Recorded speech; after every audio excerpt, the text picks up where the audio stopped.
organization in animals part 5। और इसमें हमने circulatory system, digestive system, respiratory system, tissue के बारे में ये कुछ बातें हमने जान ली थी, है ना। आज हम उससे आगे अध्ययन करेंगे। इतना सभी विद्यार्थियों को पता लग गया होगा कि भाई ये चीजें महत्वपूर्ण हैं। सर्कुलेटरी सिस्टम के बाद जो महत्वपूर्ण सिस्टम है वो है एक्सक्रीटरी सिस्टम। कौन सा सिस्टम है? Excretory system.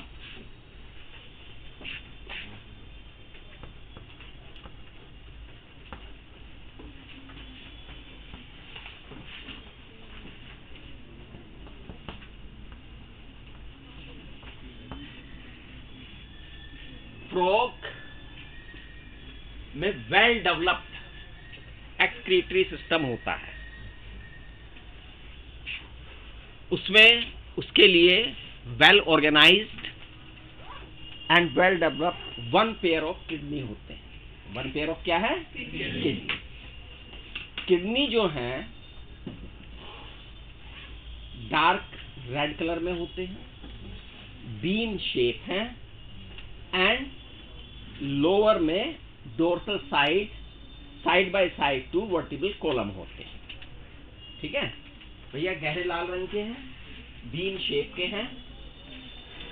जो उसका ट्रंक है उसमें कहाँ है? लोअर साइड में है। और जो वर्टिब्रल कॉलम है उसके एक इधर है और एक इधर है। हालांकि किडनी की संरचना हम पहले बना चुके हैं। बनाई थी पहले?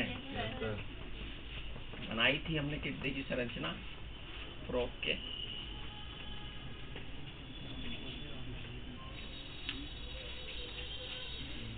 तो भैया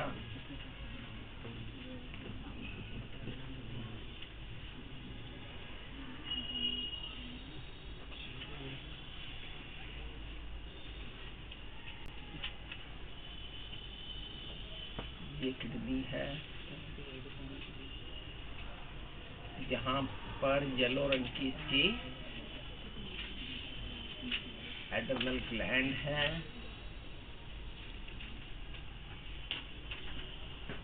मेल की बना रहा हूं मैं, क्योंकि मेल की बनाने का कारण बताऊंगा। These are the fat bodies। और भैया ये कौन है?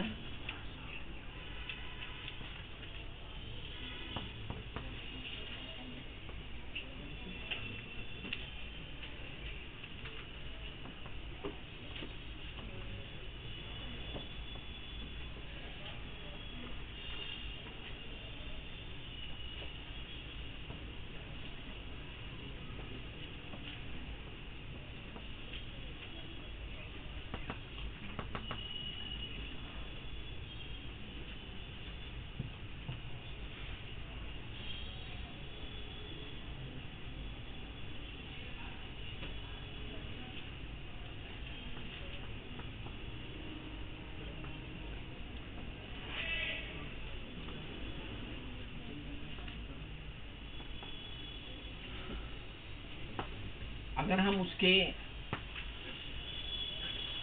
एक्सक्रीटरी सिस्टम में देखें तो किडनी आती है उसमें। कौन आती है? किडनी आती है। किडनी के बाद यूरेटर आता है ना। यूरेटर के बाद क्लोएका आता है और क्लोएका के बाद क्या आता है? यूरिनरी ब्लैडर आता है। ये पार्ट उसके एक्सक्रीटरी सिस्टम के हैं। Today I am in pain somewhat due to sciatica। तो इग्नोर करना उसे। मेरे एक्सप्रेशन जो बीच में आए उन्हें इग्नोर करते रहना, वो आते रहेंगे। जब पेन ज़्यादा होगा तो कुछ थोड़े बढ़ जाएंगे, लेकिन शो मस्ट गो, शो जारी रहेगा। ठीक है? हाँ, तो ये चीज अब हमने किडनी को बताया। किडनी की क्या विशेषता बताई, क्या क्या है उसके एक्सक्रीटरी सिस्टम में किडनी है, किडनी कितनी है? 1 पेयर है। यूरेटर कितनी है? 1 पेयर है। क्लोएका कितनी है? Single. Rectum sorry urinary bladder कितना है? 1 पेयर कौन बोल रहा है? 1 पेयर किसने बोल दिया? हैं? एक होता है भैया यूरिनरी ब्लैडर। वो मैंने बताया था शुरू में, जो चित्र दिया हुआ है वो गलत दिया हुआ है, जो आपके डाइजेस्टिव सिस्टम में दे रखा है ये, है ना। फिर बाद में आके उसने करेक्शन कर लिया, नहीं एक यूरिनरी ब्लैडर एक्स्ट्रा है, ज्यादा भी गलत नहीं है। पता नहीं वो या तो डायग्राम जिसे बनाने के लिए दिए गए होंगे उसने गड़बड़ किया और फिर जरा से फिर बाद में मार्क नहीं हो पाया ये कि भाई क्या सही है। लेकिन बाद वाले जो वास्तव में दे रखे हैं एक्सक्रीटरी सिस्टम में, उसमें एक ही यूरिनरी ब्लैडर दिखा रखा है। ये कौन है भाई? गोनैड। और ये मेल का बता रहा हूं तो कौन है? टेस्टिस है। ये क्या है? फैट बॉडीज है। ये क्या है? एडर्नल ग्लैंड है। ये किडनी है।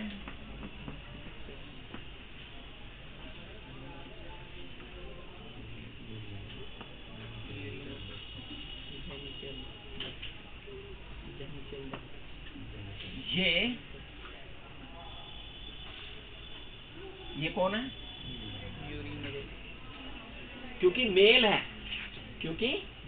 है, तो मेल में ये प्योरली यूरिटर नहीं है, इसे यूरिनोजेनाइटल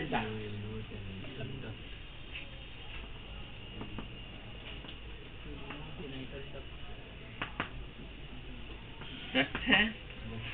ये क्लोएका है और ये यूरिनरी ब्लैडर है।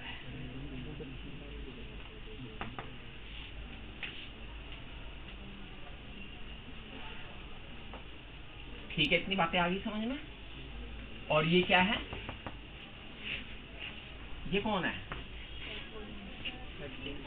नाम बता चुका हूं इसका मैं, पोस्ट कैवा। और ये क्या है? Renal vein. रीनल वेन है। ये गोनाड वेन है, सबसे ऊपर वाली जो गोनाड्स में गई है, ये गोनाड वेन है, ये रीनल वेन। ठीक है, ये स्ट्रक्चर होता है उसके एक्सक्रीटरी सिस्टम का। सब बच्चों को समझ में आ गया होगा, ये सिस्टम डायग्राम समझ में आ गया सबको। अगर ये फीमेल होती, क्या होती? फीमेल होती, तो फीमेल का हम डायग्राम जब बनाएंगे ना, तो जब हम इसके वो बनाएंगे, रिप्रोडक्शन पढ़ाएंगे, फीमेल वाला तब बना देंगे। ठीक है ना, तो दोनों के हो जाएंगे, एक का मेल में हो जाएगा, एक का फीमेल में। ठीक है, हाँ सर क्या बन चल रहा है? ये रिकॉर्डिंग नहीं चल रही, करके नहीं गए वो रिकॉर्डिंग।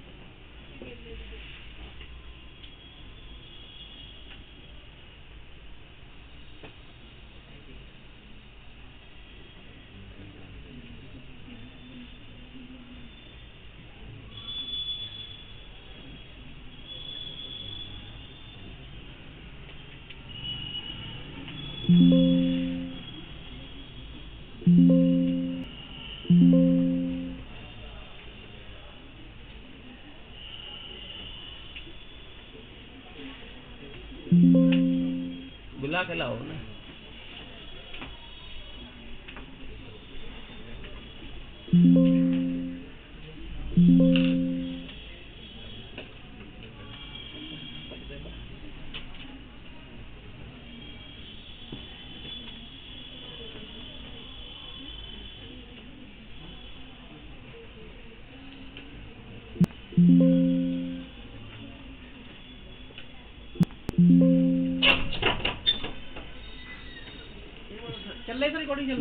चल रही कहाँ? बच्चे मना कर रहे थे ना, नहीं चल रही। स्टॉप रिकॉर्डिंग आ रहा है ना, ये पता क्या है सर? हाँ, ये चल रही है, तो ये फिलहाल लाइट है नहीं यहाँ पे। चल रही है रिकॉर्डिंग? हाँ रिकॉर्डिंग चल रही है, लाइव नहीं होगा बस ये, बस लाइव नहीं होगा, रिकॉर्डिंग चल रही है, रिकॉर्डिंग चल रही है इसकी। अगर लाइट आ गई तो ये चल रही है।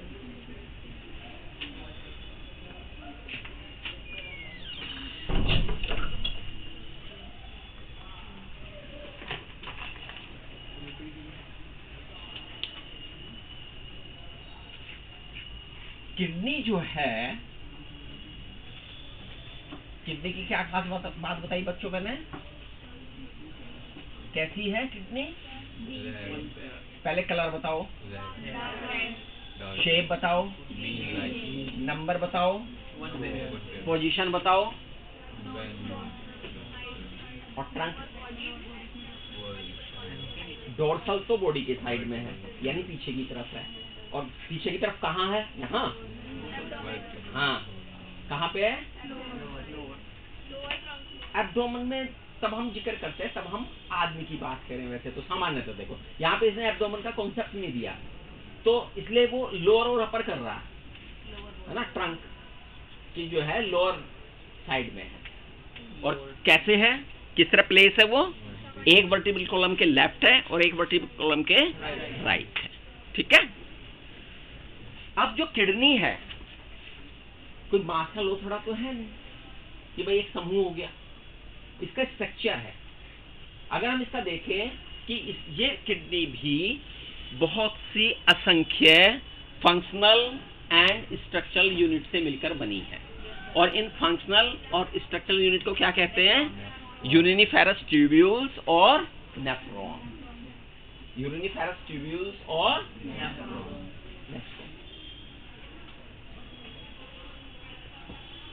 यूरिनिफेरस ट्यूब्यूल्स की संरचना में अगर आप देखें तो लगभग इस तरह की संरचना है।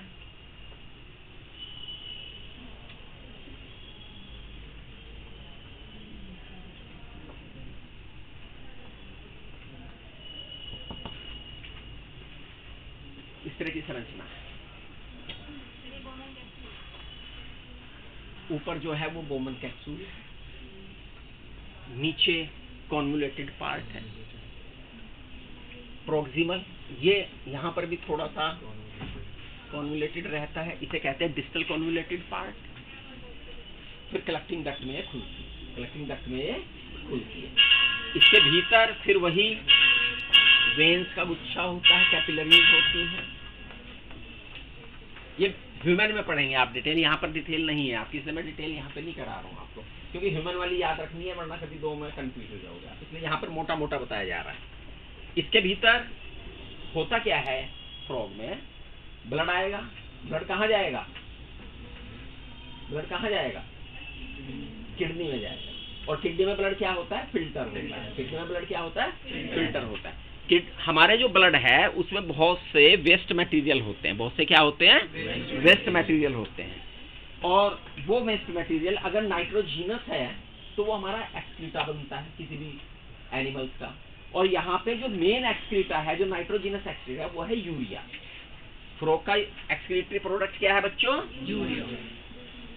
यूरिया है, इसलिए फ्रॉग, चूंकि फ्रॉग का एक्सक्रीटरी प्रोडक्ट यूरिया है, इसलिए उसे क्या कहते हैं? यूरियोटैलिक कहते हैं। क्या कहते हैं? यूरियोटैलिक। जिसमें अमोनिया होता है उसे क्या कहते हैं? अमोनोटैलिक कहते हैं। और जिसमें यूरिक एसिड होता है उसे यूरिकोटैलिक कहते हैं। तीन ही मेन बेसिक है यहाँ पर आपके पास, जिन्हें अपना वाटर का यहाँ पे कमी है, एक्सक्रीटा को बहुत देर तक रोकना है, तो वहाँ पे यूरिक एसिड बन जाता है।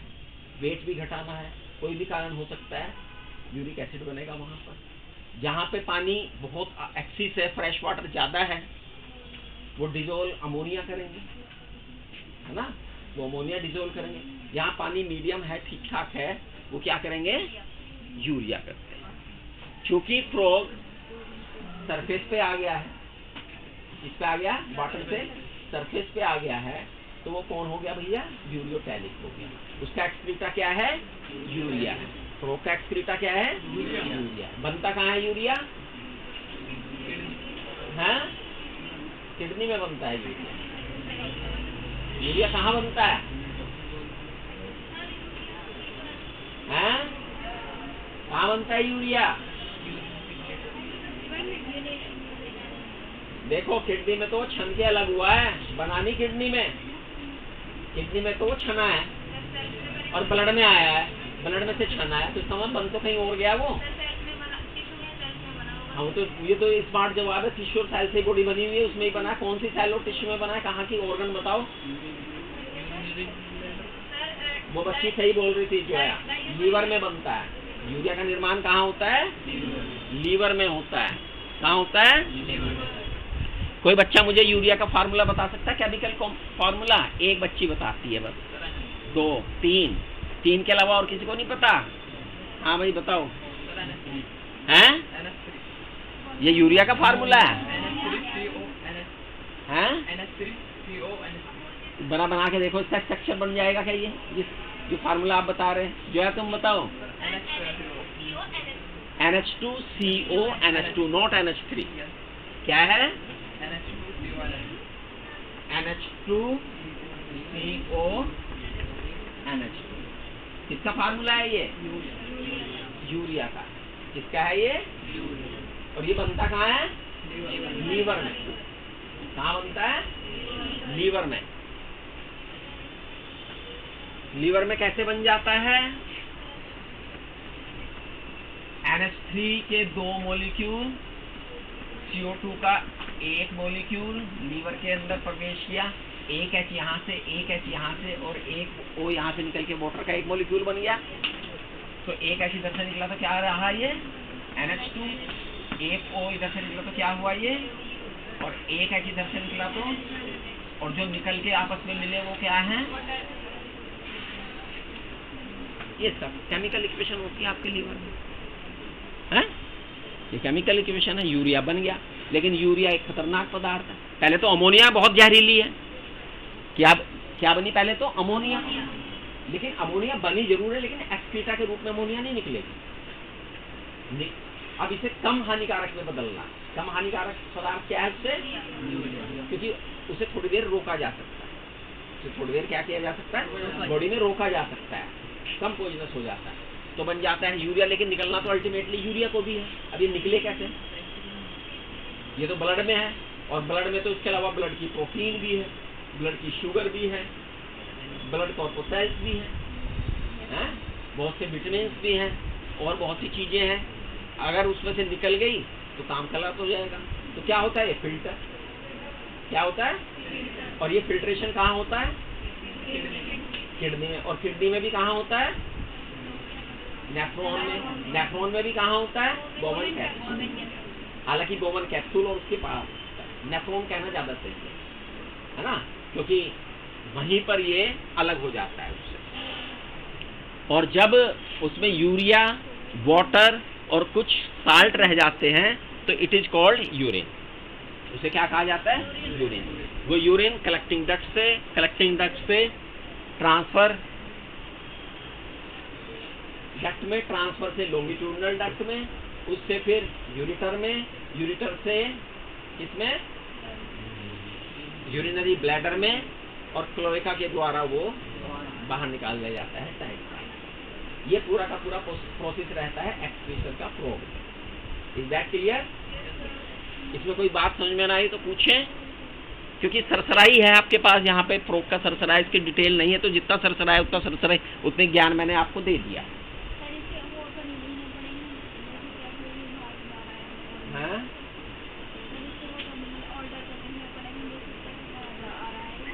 वो आप इसमें पढ़ लेंगे। ह्यूमन में डिटेल है पूरी, है? इसमें नहीं है। इसमें मैं बताऊंगा ऑर्डर क्या है। इसमें ऑर्डर आएगा, इसमें आएगा ऑर्डर स्पर्म का। इसमें किसका आएगा? स्पर्म का आएगा। कभी हालांकि क्वेश्चन इसमें पूछा जा सकता है, ऐसी कोई बात नहीं पूछा जाए, लेकिन जब मैं इसका वो बनाऊंगा ना इसका रिप्रोडक्टिव सिस्टम में, मैं किडनी का स्ट्रक्चर बनाऊंगा, टेस्टिस का बनाऊंगा, तो वहां से पकड़ में आ जाएगा। ठीक है ना? यहाँ पे बेसिक समझा रहा हूँ मैं, ये बेसिक समझ लो। फिर वहां पर मैं केवल एक किडनी मेल की बनाऊंगा और उसके साथ संबंध है उसका, क्योंकि टेस्टिस का संबंध रहता है वहां पे, फीमेल में ऐसा कोई कॉन्टैक्ट नहीं रहता, तो उसका पूरा सिस्टम बना। ठीक है?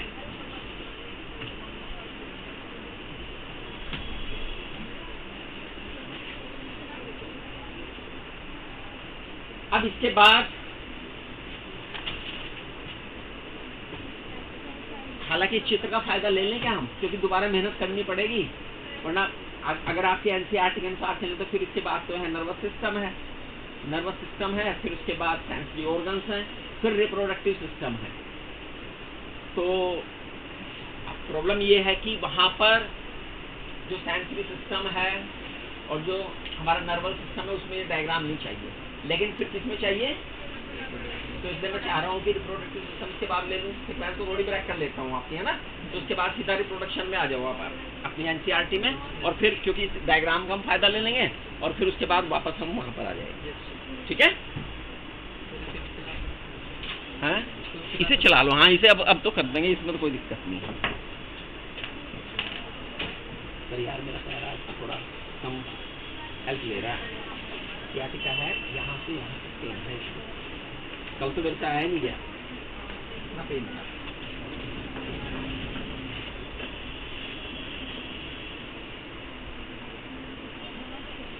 कैमरे में आ रहा है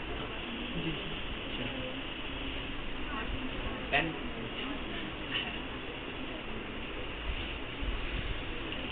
थोड़ा पीछे कर, मेरे मूवमेंट के लिए जगह कम मिलती है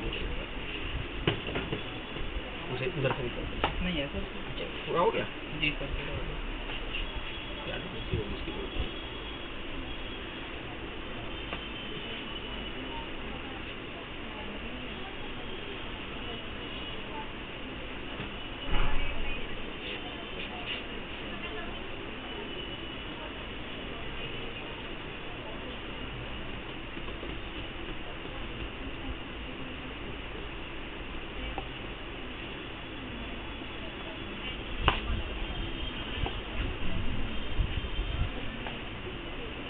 व्हाइट बोर्ड पे आ जाएगा।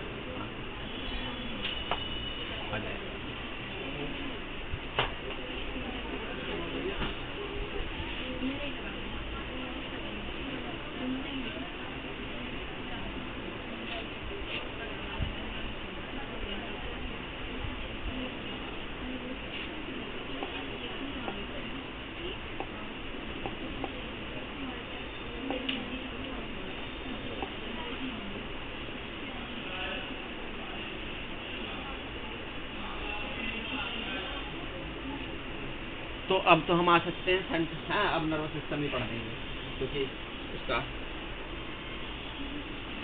नर्व,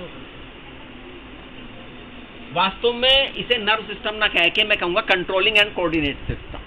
क्या है? कंट्रोल एंड कोऑर्डिनेट सिस्टम, क्योंकि नर्व सिस्टम तो उसका एक पार्ट हो गया।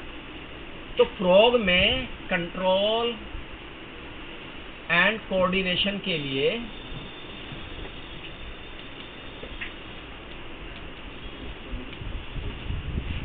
दो वे हैं। कितने वे हैं बच्चों? दो वे हैं।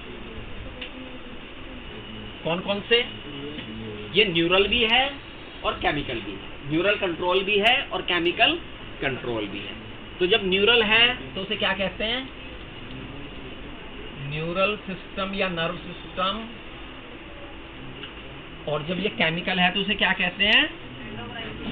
Endocrine system.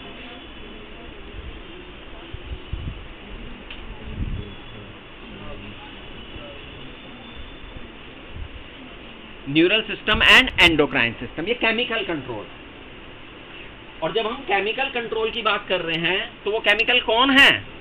वो केमिकल हैं हार्मोन्स। वो केमिकल कौन से हैं? हार्मोन्स। और हार्मोन्स कहां से सिक्रीट होते हैं? एंडोक्राइन ग्लैंड से। ग्लैंड आपने पढ़ी है, endocrine gland, exocrine gland, mix gland, है ना, पढ़ी है। कितने बच्चों ने पढ़ी है ये? एंडोक्राइन, एक्सोक्राइन एंड मिक्स, कितने बच्चों ने पढ़ी है? बाकी ने नहीं पढ़ी? अंतःस्रावी ग्रंथि, बहिस्रावी ग्रंथि, मिश्रित ग्रंथियां हैं, पढ़ी है? नहीं पढ़ी? और क्या पढ़ा? क्या पढ़ के बैठे फिर यहाँ पे? कितने पढ़ी है एंडोक्राइन ग्लैंड? तुमने पढ़ी है? पढ़ी तो है। तुमने पढ़ी है? नहीं। अच्छा हाथ खड़ा करो, किस किसने पढ़ी है एंडोक्राइन ग्लैंड? क्या होती है बेटा एंडोक्राइन ग्लैंड?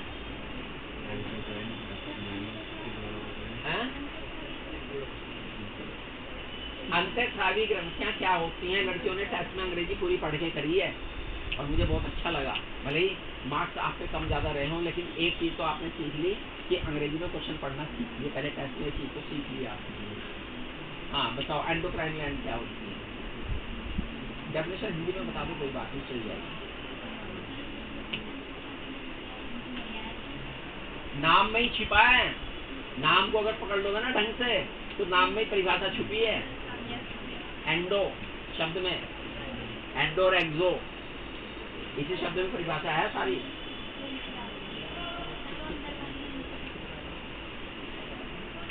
आगे कौन बताएगा? पीछे कौन बता रहा? हाँ जो हमारा डेस्टिनेशन पॉइंट होता है ना, उससे हम जो डक्ट होती है उसके थ्रू हार्मोन भेजते हैं, उसको तो एंडोक्राइन बोलते हैं। और अगर हम डायरेक्ट ब्लड में भेजते हैं तो उसको एंडोक्राइन बोलते हैं, हार्मोन।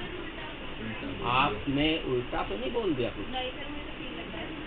आपको ठीक लग रहा है लेकिन आपका गलत है।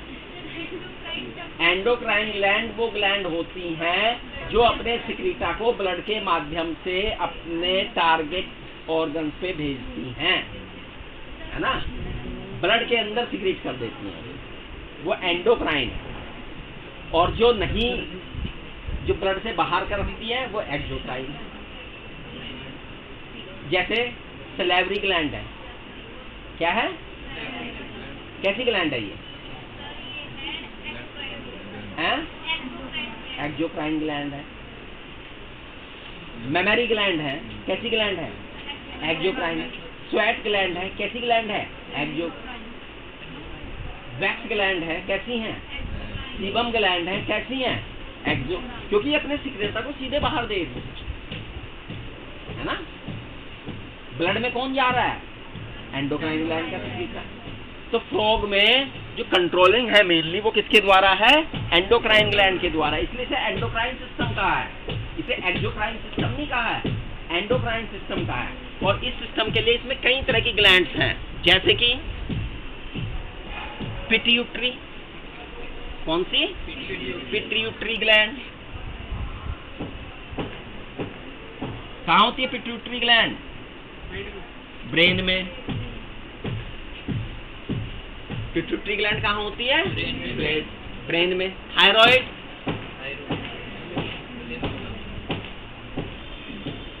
कहाँ होती है थायराइड?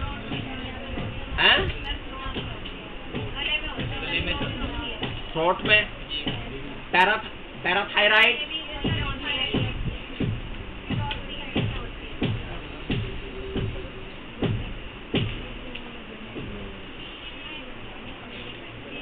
पीनियल ग्लैंड, ये कहाँ होती है?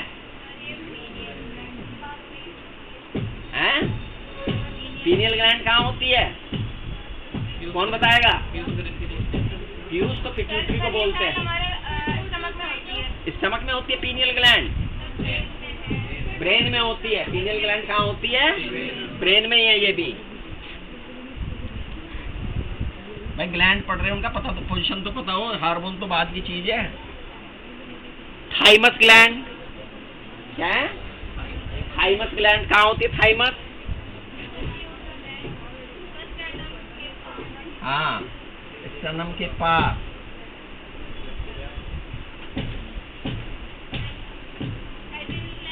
एड्रिनल ग्लैंड कहाँ होती है? फ्रॉग में कहाँ है एड्रिनल ग्लैंड? हैं? अभी चित्र बनाया था मैंने, किडनी पे है। कहाँ है? किडनी पे है।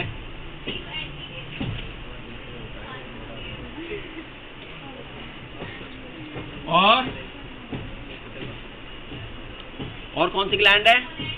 गोनैड्स हो गए, और पैंक्रियाटिक, पैंक्रियाज,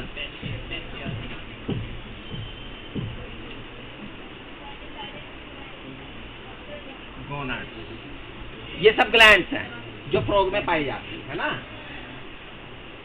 इनके द्वारा हार्मोन सिक्रीट होते हैं। ये हार्मोन किसी भी एक्टिविटी को केमिकली कंट्रोल करते हैं। अलग अलग बिहेवियर, अलग अलग कोऑर्डिनेशन एंड कंट्रोलिंग फ्रॉग में होती है, जो इन ग्लैंड्स के द्वारा किया जाता है। लेकिन मेन हमारा है न्यूरल सिस्टम। कैसा है? अगर हम न्यूरल सिस्टम की बात करें, नर्व सिस्टम की बात करें, तो भैया ये 3 भागों में बटा हुआ है। कितने भागों में बटा है? 3 भागों। पहला है central nervous system. Central nervous system. फिर है दूसरा है पेरिफेरल नर्वस सिस्टम, पीएनएस। तीसरा है ऑटोनोमस।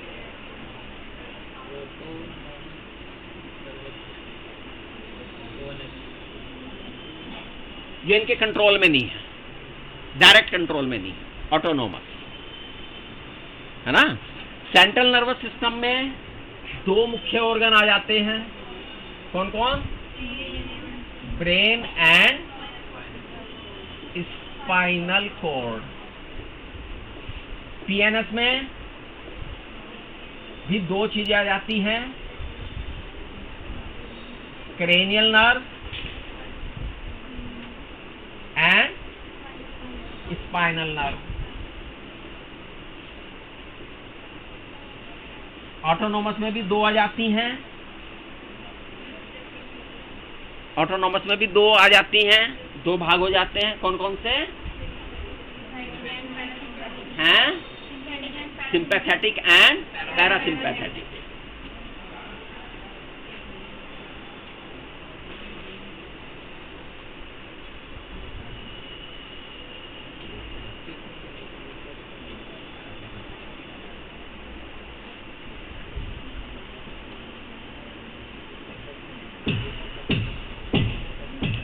अगर हम ब्रेन की बात करें, ब्रेन तीन पार्ट में बड़ा है।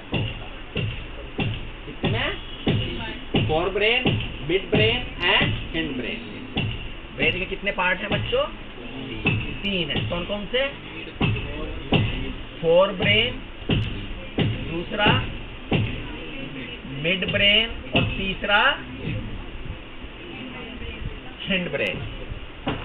ठीक है। फोर ब्रेन के तीन हिस्से हैं। फोर ब्रेन के कितने हिस्से हैं? मिड ब्रेन में एक है, हिंड में फिर दो है। फोर ब्रेन ऊपर वाला हिस्सा है, इसके तीन हिस्से कौन कौन से हैं? सेरिब्रल हेमिस्फीयर,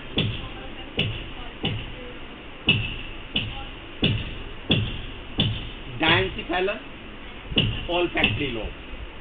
क्या है? Olfactory lobe, cerebral hemisphere and diencephalon. ठीक है बच्चों, ये तीन हिस्से हैं। कौन कौन से? ऑल्फैक्टरी लोब पेयर्ड है। ये ऑल्फैक्टरी लोब क्या है? पेयर्ड है। सेरिब्रल हेमिस्फीयर पेयर्ड है, ये ध्यान रखना है। यहाँ पे सेरिब्रल हेमिस्फीयर छोटा करके लिख रहा हूँ, दो हैं। ऑल्फैक्टरी लोब दो हैं, डायंसिफेलस एक। ये याद रखनी है संख्या, यही तो सवाल पूछा जाता है। एनसीईआरटी में दे रखी है संख्या, ये ध्यान रखनी है ना। ऑल्फैक्टरी लोब कितने हैं? दो।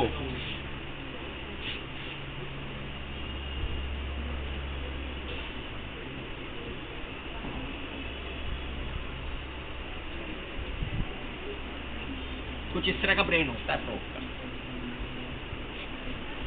जैसे मैंने बनाया है ना, इस तरह का ब्रेन होता है।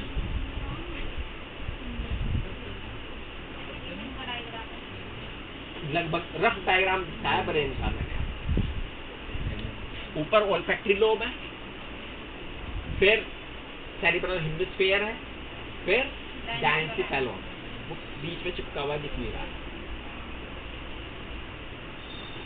मिड ब्रेन में ऑप्टिक लोब होता है। मिड में क्या होता है? ऑप्टिक लोब होता है। मिड में क्या है? Optic lobe. Optic lobe These are also paired. क्या है ये? Paired. हालांकि पेयर अनपेयर का सवाल यहीं से पूछा जाता है। ठीक है। फिर स्पाइनल कॉर्ड के कितने हिस्से हैं? दो। सेरिबेलम क्या है? और मेडुला ऑब्लोंगेटा। कौन कौन है भैया? Cerebellum and medulla oblongata. जो ये मेडुला ऑब्लोंगेटा है, जो सबसे लास्ट पार्ट है ब्रेन का, पूरा का पूरा ब्रेन के इसके अंदर बंद रहता है, स्कल के अंदर बंद रहता है। पूरा का पूरा ब्रेन किसके अंदर बंद रहता है? स्कल के अंदर बंद रहता है। लेकिन जो सबसे लोअर पार्ट है, सबसे बाद वाला हिस्सा है, क्या नाम है उसका? Medulla oblongata. तो खोपड़ी में एक छिद्र होता है जिसे हिंदी में कहते हैं महारंध्र और इंग्लिश में कहते हैं फोरामेन मैग्नम। क्या कहते हैं?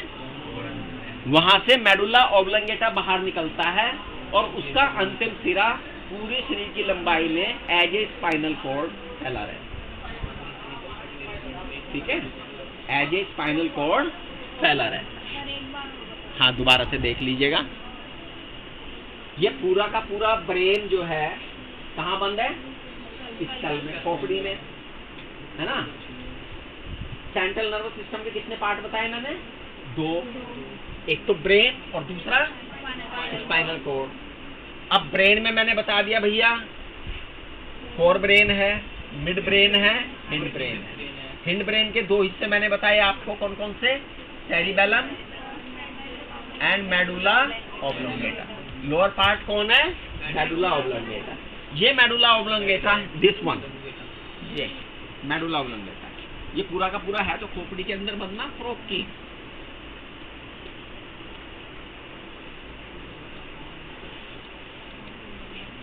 अब यहाँ पर एक छिद्र है इस खोपड़ी में, क्या है? जहां से मेडुला ऑब्लोंगेटा बाहर निकलती, ये बताया मैंने। इस छिद्र का नाम क्या है? Foramen magnum. फोरामेन। अपने को देखो, आपकी खोपड़ी है, आपके अगर ब्रेन को देखें तो आपका ब्रेन ये रहा बच्चे, ये सेंट्रल नर्वस सिस्टम है आपका। क्या है? सेंट्रल नर्वस सिस्टम ये है आपका, अगर देखा जाए तो मोटा मोटा ये। अब ये तो किसके अंदर बंद है? खोपड़ी के अंदर बंद है ना। ये किसके अंदर बंद है? भाई सुरक्षित रखना है इसे, बहुत सबसे सेंसिटिव चीज आपकी है ये। सारे सिग्नल्स यहीं से जुड़े हुए हैं। ये डिस्टर्ब हुआ, आदमी गया, आदमी फिर लाश है, जिंदा, है ना। इन्हें से कंट्रोल करके रखना है। क्या करके रखना है? दोनों तरह से, फिजिकली भी और केमिकली भी, इमोशनली भी, है ना। और फिर ये क्या है? ये और फिर जो बाद वाला हिस्सा है, ये जो बाहर निकल के पूंछ से दिखाई दे रही है, ये स्पाइनल कॉर्ड है। ये भी महत्वपूर्ण हिस्सा है, इसे भी सुरक्षित रखना है। तो इसे सुरक्षित रखा किसके अंदर गया? वर्टिब्रल कॉलम के अंदर, रीढ़ की हड्डी के अंदर बंद है। ये किसके अंदर बंद है? रीढ़ की हड्डी के अंदर बंद है, वर्टिब्री के अंदर बंद है। वर्टिब्री आपके गुटके की तरह है। वो बनी क्यों ऐसे? क्योंकि आपको मूवमेंट भी करना है और इसे भी सुरक्षित रखना है। तो वो जैसे चैन होती है ना, साइकिल की चैन होती है, छोटे छोटे टुकड़ों में वो घूमती भी है और सख्त भी है, तो वैसे ही आपकी वर्टिब्रल कॉलम है बच्चे, है ना। इसके अंदर आपकी स्पाइनल कॉर्ड सुरक्षित है। तो ये आपका सेंट्रल नर्वस सिस्टम बहुत अच्छा है। कौन कौन चलाता है? 2 व्हीलर कौन चलाता है? 2 व्हीलर हेलमेट रखिए। हाँ, 2 व्हीलर के साथ क्या चाहिए? इसलिए हेलमेट चाहिए। सरकार परेशान है ना आपके लिए। देखो सरकार आपके लिए क्यों परेशान है जानते हो?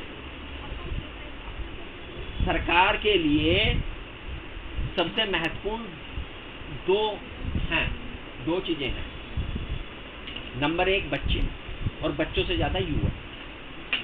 बच्चों से ज्यादा महत्वपूर्ण कौन होते हैं? क्योंकि वो ही देश के भावी कर्णधार हैं। उनके पर ही आगे अलग अलग प्रकार की जिम्मेदारियां आएंगी। वो टैलेंट है हमारा। क्या है? तो सेफ रहना चाहिए। लेकिन सबसे लापरवाह उम्र भी यही होती है, आप जानते हैं, जिसमें सबसे ज्यादा लापरवाही की जाती है।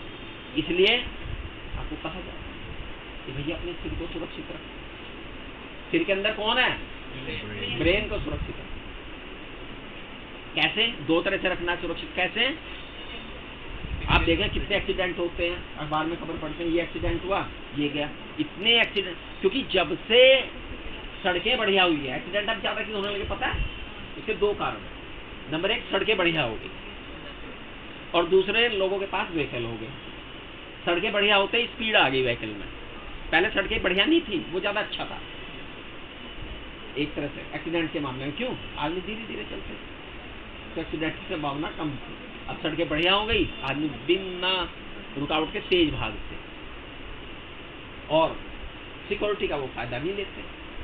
उन्हें कहते हैं हेलमेट पहन के 2 व्हीलर चलाओ, नहीं चलाते। बिना नशा किए 4 व्हीलर चलाओ, वो नहीं चलाते। नींद में मत चलाइए, वो नहीं चलाते। तो यही तो गड़बड़ होती है। 3 ही तो गड़बड़ चीजें हैं।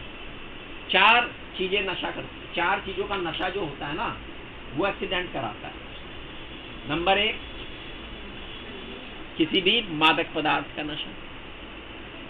नंबर 2, किसी भी उत्तेजना में आदमी नशा करता है, उत्तेजित होकर करता है कोई काम, शर्त लगा ले, कुछ लगा ले, इस तरह की चीजें हैं, ये सब करता है ना, तो एक्सीडेंट को करता है फॉलो। तीसरा, रफ ड्राइविंग है, उसे ड्राइविंग प्रॉपर नहीं आती। चौथा, उसकी नींद पूरी ना, उसकी नींद, ये एक्सीडेंट करती है। तो इनसे बचना है, तो ब्रेन पे वापस आना है। मेडुला ऑब्लंगेटा किसमें चली गई? लोअर पार्ट क्या बनाता है? मेडुला ऑब्लंगेटा का लोअर पार्ट क्या कहलाता है? Spinal cord. और स्पाइनल कॉर्ड किसके अंदर बंद होती है बच्चा? वर्टिब्रल कॉलम के अंदर बंद रहती है। इस तरह फ्रॉग में है, तो ये ऊपर वाला हिस्सा हुआ। अब आता है पेरिफेरल सिस्टम। पेरिफेरल सिस्टम में वो नर्व्स आती हैं जो सेंटर से बाहर निकल गई हैं, चारों तरफ फैली हुई है ना। अब यहाँ पर जो ब्रेन से नर्व निकलते हैं उन्हें क्रेनियल नर्व कहते हैं। क्या कहते हैं? और फ्रॉग में ये 10 पेयर होती है। कितनी होती है? 10 पेयर। कितनी है बच्चे? 10 पेयर होती है। दूसरे नंबर पे कौन है? जो स्पाइनल से निकलती है, स्पाइनल नर्व्स है, ये भी 10 पेयर। ये भी कितनी है? 10 पेयर है। दोनों ही 10 पेयर है। क्लियर? ये शरीर के विभिन्न हिस्सों को, संवेदनाओं को लेकर जाती है और लाती है वहां से। तो पूरा का पूरा पेरिफेरल सिस्टम है। पूरा का पूरा क्या है बच्चे? पेरिफेरल नर्वस सिस्टम का पार्ट है। ठीक है। फिर है ऑटोनोमस। ऑटोनोमस यहाँ पे ज्यादा नहीं दिया आपका। ऑटोनोमस नर्वस सिस्टम को ये मान के चलिए ऐसा सिस्टम है जो स्वयं कंट्रोल करके रखता है अपनी एक्टिविटीज को। कोई भी ऑर्गन जो है जो करता है, उसकी एक्टिविटी है। जैसे सुबह कीजिए, हार्ट है, हमारे लंग्स हैं, तो उनमें कुछ एक्टिविटीज ऐसी हैं जो इस सिस्टम के द्वारा कंट्रोल रहेगी, है ना। कम ज्यादा होती हैं, भाई बढ़ानी है, घटानी है, हार्ट बीट को बढ़ाना है, घटाना है ना। ये भी ऑटोनोमस सिस्टम का पार्ट रह जाता है। आप ह्यूमन में पढ़ेंगे इसकी डिटेल, तो फ्रॉग में यहाँ पे डिटेल नहीं पढ़ेंगे, और इसलिए फ्रॉग में डिटेल नहीं है। समझ में आ गया? अब आते हैं इसके बाद सेंस ऑर्गन। क्या आते हैं? Sense organ. चले, अगर हम सेंस ऑर्गन की बात करें,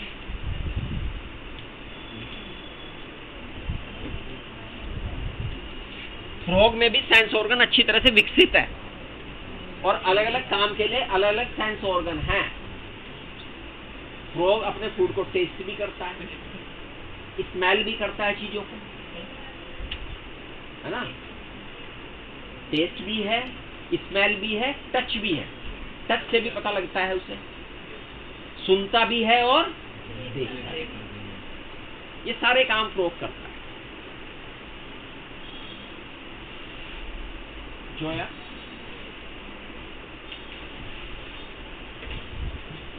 फ्रॉग में टच के लिए कोई ऑर्गन होता है जिससे टच सेंस कर सके? वो sensory papilla. Very good, very good, बैठ जाओ, याद है। Sensory papilla. एक करेंगे तो सेंसरी पैपिली हो जाएगा, है ना। सेंसरी पैपिलिया होते हैं टच करने के लिए।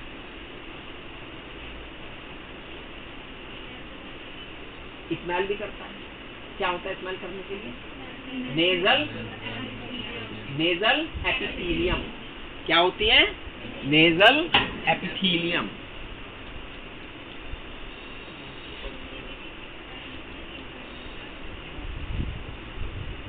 टेस्ट भी करता है, टेस्ट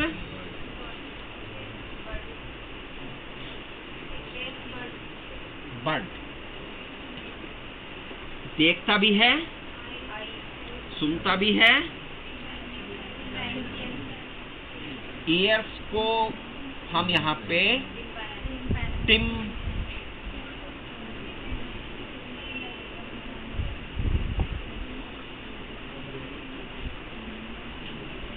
टिम्पैनम कहते हैं। क्या कहते हैं?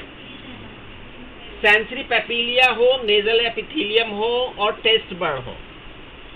ये ज्यादा विकसित फ्रॉग में नहीं है, ये तो केवल एक सेलुलर एग्रीगेशन होता है। क्या होता है? आपने देखा ना, सेल का समूह होता है बस, केवल सेल का समूह होकर फिर टिश्यू बनते हैं, टिश्यू से फिर ऑर्गन्स बनते हैं। तो यहाँ पे ये केवल सेलुलर एग्रीगेशन है, ये बात ध्यान में रखनी है। क्या है ये? सेलुलर। सबसे विकसित अंग कौन कौन से? सबसे विकसित अंग कौन है? आई एंड ईयर। ये ऑर्गन, पूरे कंप्लीट ऑर्गन। आईज तो आपने देखा था, फ्रॉग में कितनी होती है आई? बल्गिंग आई है और सिंपल आई। कैसी आई है? सिंपल आई किसे कहते हैं? 1 यूनिट होता है। सिंपल आई किसे कहते हैं? 1 यूनिट होता है आईज में। कंपाउंड आई भी पढ़ी ना आपने? अभी पढ़ेंगे, अब तो नहीं पढ़ेंगे क्योंकि जो पढ़ना था पढ़ लिया। पहले कॉकरोच हुआ करता था तो उसमें कंपाउंड आई पढ़ी जाती थी, यानी हाँ ओबिटीडिया होते थे, छोटी छोटी यूनिट्स होती थी, तो हर एक यूनिट की पिक्चर अलग बनती थी उसमें। यहाँ पर पूरी एक कंबाइन एक पिक्चर बनती है ना। तो यूनिट एक सिंगल आई, सिंगल यूनिट होती है, तो सिंपल आई है। आई कैसी है बच्चे? Simple I. हाँ बल्गिंग है।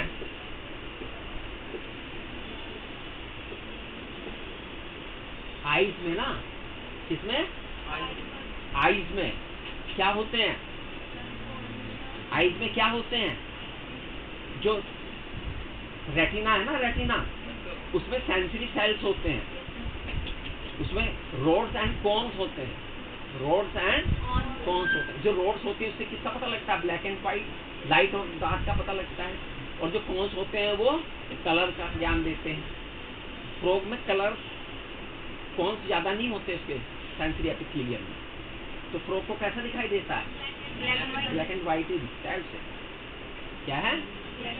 Black and white. हालांकि कोन्स होते हैं, मेनली ब्लैक एंड व्हाइट दिखाई देता है। बिल्कुल कलर ब्लाइंड है ऐसा नहीं कह सकते, क्योंकि कुछ तो है उसमें कलर। ये कैसे पता लगता है कि कलर को भी देखता है वो? अगर कलर नहीं है, अगर कलर नहीं है तो 2 क्वेश्चन है। नंबर 1, वो कलर चेंज कर रहा है, अपने कैमोफ्लेज कर रहा है। नंबर 2, जब वो रिप्रोडक्शन में जा रहा है तो अपने कलर को ब्राइट कर रहा है। तो किसे दिखाने के लिए ब्राइट कर रहा है? वो फ्रॉग चील को तो दिखाएगा नहीं कि मुझे खा ले आके, है ना, मैं ब्राइट दिख रहा हूँ। तो कलर का कहीं ना कहीं है। चलिए, इसलिए एनसीईआरटी में ये बात मीन करी, ये बात मैंने अलग से की है ना। एनसीईआरटी में कलर और इसके बारे में कुछ नहीं कहा गया। ईयर्स में जो है एक्सटर्नल ईयर तो एब्सेंट है। एक्सटर्नल ईयर क्या है? मिडिल ईयर के लिए टिम्पैनम है, पर्दा, और फिर उसके बाद इंटरनल ईयर। क्या है? इंटरनल ईयर है। तो फ्रॉग को सुनाई देता है, पूरा सुनाई देता है, अच्छा सुन लेता है, वो अपने दुश्मनों को सुन लेता है, वो छिप जाता है। उससे बचने के लिए क्या होता है? वो छिप जाता है, बचने की कोशिश करता है। खतरा देखता है तो भाग भी जाता है, मौका मिलता है तो भाग भी जाता है। उसके लिए क्या है उसमें? ईयर। क्लियर? तो ये सेंसरी ऑर्गन, ये क्या है बच्चों फ्रॉग में? नाउ क्या रह गया? रिप्रोडक्शन। क्या रह गया? रिप्रोडक्शन रह गया।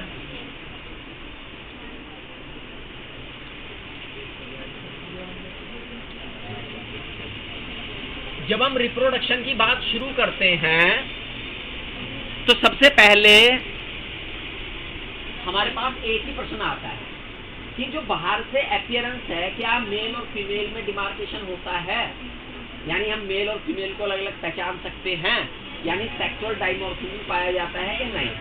बताओ, फ्रॉग में पाया जाता है? आप 2 फ्रॉग बैठे हुए हैं, देख के पहचान सकते हो कौन मेल है कौन फीमेल है? कैसे पहचानोगे?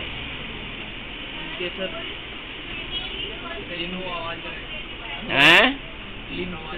आवाज करेगा, आवाज ना करे तो नहीं पहचान लेंगे? पहचान लेंगे। 2 बेसिक कैरेक्टर है जिससे पहचान लेंगे। बेसिक नंबर 1 हमने बताया था, जो अगले पैर की पहली डिजिट है उसमें कोपुलेटरी पैड होते हैं मेल में। इसका मतलब वो उंगली खुली हुई होगी उसमें, और कोपुलेशन के टाइम में तो वो और ज्यादा फूल जाते हैं, कोपुलेटरी पैड, उसमें ब्लड का सर्कुलेशन और ज्यादा हो जाता है, तो बिल्कुल स्पष्ट दिखाई देने लगती है। वैसे सामान्य से भी दिखाई देगी, लेकिन उस कंडीशन में और ज्यादा दिखाई देगी। Number 2, vocal sac. क्या है? Vocal sac. किसमें होते हैं? मेल में, फीमेल में? हैं? मेल में होते हैं। किसमें होते हैं? मेल में होते हैं, वोकल सैक होते हैं। फीमेल में ये नहीं होते। तो शो करता है सेक्सुअल डाइमॉर्फिज्म। ये किसे शो करता है? सेक्सुअल डाइमॉर्फिज्म पाया जाता है। पहला पॉइंट तो ये हुआ। अब सेक्सुअल डाइमॉर्फिज्म पाया जाता है तो फ्रॉग क्या है? यूनिसेक्सुअल है, बाइसेक्सुअल है?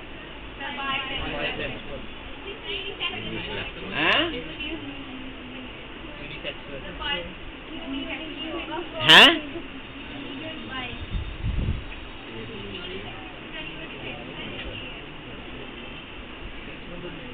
इसका मतलब तुम पूरा क्लासिफिकेशन वापस भूल गए। मैंने एक दिन तुम्हें यूनिसेक्सुअल, बाइसेक्सुअल, मोनोएशियस, डायोएशियस, हर्माफ्रोडाइट पढ़ाया था। कल फिर पढ़ के आएंगे, कल फिर सवाल पूछूंगा, और कल मुझे कोई ये ना कहे ये यूनी है, या ये ना कहे ये बाई है। बिल्कुल एक्यूरेट जवाब देगा मुझे। ये रोज एक बार जब भी आओ देख के आया करो।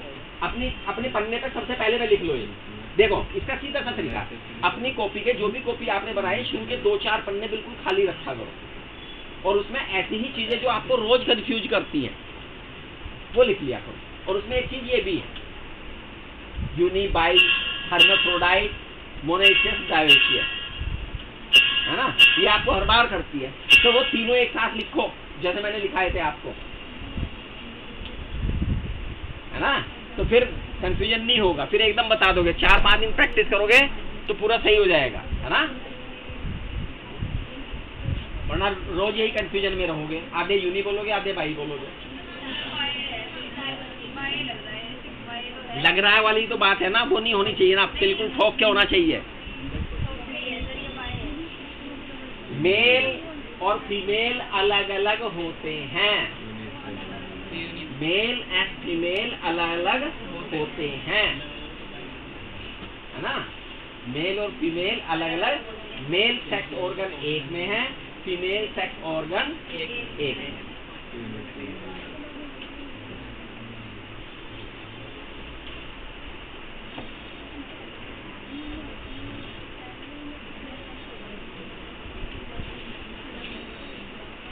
अब बताओ, फिर मैं ये भी पूछूंगा मोनोएशियस है या डायोएशियस है? हैं? डायोएशियस है, डायोसेक्सुअल है और यूनिसेक्सुअल। एक ही सेक्स है इसके पास। एक के पास क्या है? एक ही सेक्स। यही तो फर्क है। जहां मोनोएशियस और डायोएशियस के साथ यूनिसेक्स और बाइसेक्स करते हैं तो बंदा कंफ्यूज हो जाता है। एनिमल में तो खास तौर से होता है, क्योंकि वहां पे मोनो का मतलब है एक के अंदर ही दोनों। मोनो का मतलब क्या है? एक के अंदर ही दोनों। हालांकि मोनोएशियस और डायोएशियस जो टर्म्स है ना, ये प्लांट के लिए यूज की गई थी। भाई एक पूरा बड़ा प्लांट है, मान लिया, क्या है? प्लांट। अब यहाँ पे 2 कंडीशन हो सकती हैं, 3 कंडीशन हो सकती है यहाँ पे। क्या? पहली कंडीशन, प्लांट एक ही है, उस पे मेल और फीमेल फ्लोर अलग अलग है, लेकिन एक ही प्लांट पे लगे हैं, तो ये कंडीशन मोनोएशियस है। मेल और फीमेल दोनों फ्लावर अलग अलग है, सेक्स यूनी है। फ्लावर में फ्लावर यूनिसेक्सुअल है, फ्लावर क्या है? लेकिन प्लांट क्या है?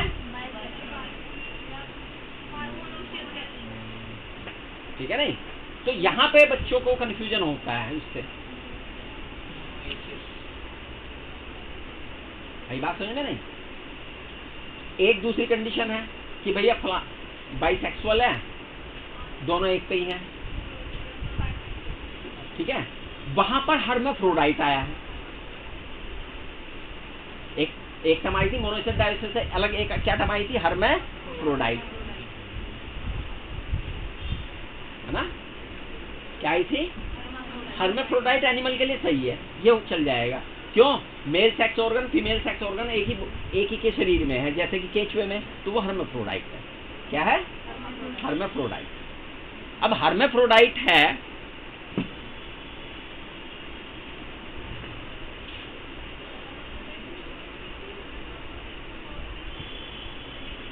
तो ये टर्म्स जो हैं यही कंफ्यूजिंग करती हैं बच्चों को, है ना? इसलिए इन्हें अच्छी तरह से याद करो। Hermaphrodite, bisexual, monosexual, unisexual, bisexual. ये मैंने एक दिन पहले कराई थी, शायद तुम्हें तीनों करा दी थी बहुत अच्छी तरह से। मैंने समझाई थी तुम्हें जब मैं क्लासिफिकेशन करा था कि बच्चे कंफ्यूज हो रहे थे इसमें, तो मैंने उस दिन भी समझाई थी ये। इन्हें फिर करो दोबारा, ठीक है? बहुत अच्छी तरह से होनी चाहिए। और पहले पन्ने पे लिखो, जो मैंने चार्ट बनवाया था उस दिन, वो चार्ट को पहले पन्ने पे लिख लो। कल सुनूंगा मैं चार्ट को, ठीक है? चलो अब आगे आते हैं। मेल और फीमेल बाहर से सेक्सुअल डायमॉर्फिज्म अलग है, अंदर से भी वो अलग है। अगर हम मेल में देखें, जैसा हमने मेल में पढ़ा था, मेल के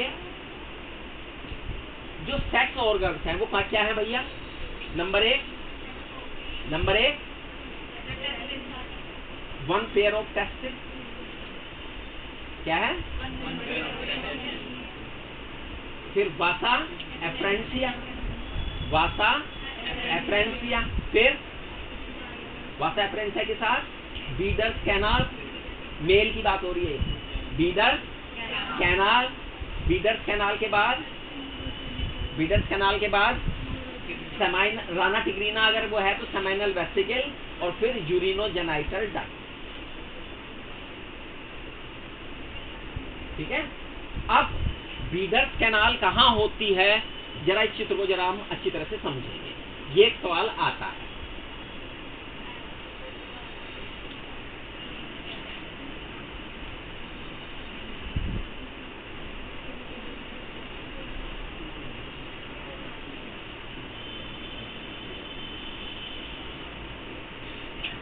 ये किडनी है। क्या है बच्चे? किडनी है।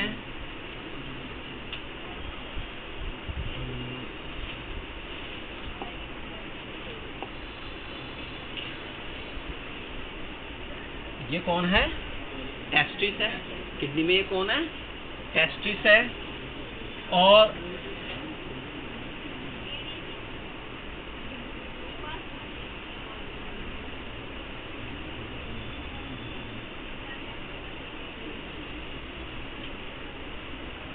जरा अलग अलग रंग में दिखा रहा हूं मैं इसलिए।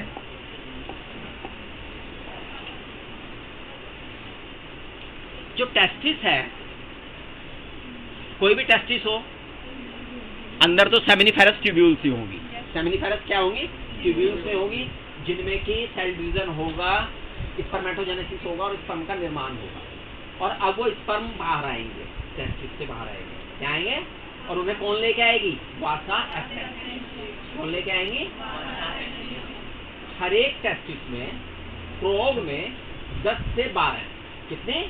ये नंबर याद रखना है, 10 से 12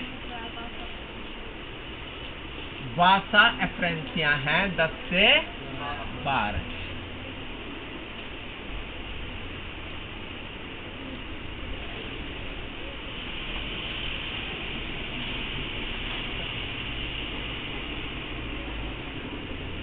ये निकलती, ठीक है? और ये निकलकर अपनी अपनी ओर की बीडर्स कैनाल में खुलती हैं। किसमें खुलती हैं भैया? Bidder's canal.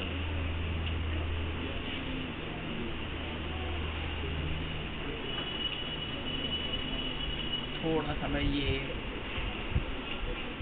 हाँ, ये सही कर दूंगा, यहाँ तक ले आऊँ जिससे पता लग जाएगा। ये गई भैया वासा एफ्रेंसिया, ये वासा एफ्रेंसिया। ऐसी ऐसी 10 से 12 हैं। ये मैंने 10 से 12 में कुछ ही बनाई हैं जिससे चित्र सही पढ़ा जा सके। ये खुली है भैया, ये खुली है।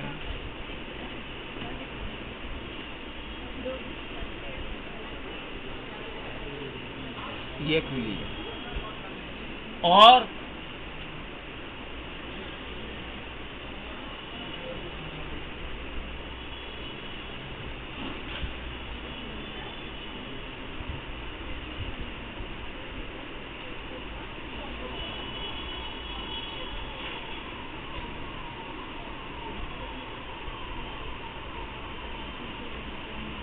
एनसीईआरटी में चित्र दिया तो है, लेकिन ये चित्र क्या किया उन्होंने, उसके साथ ही दे दिया।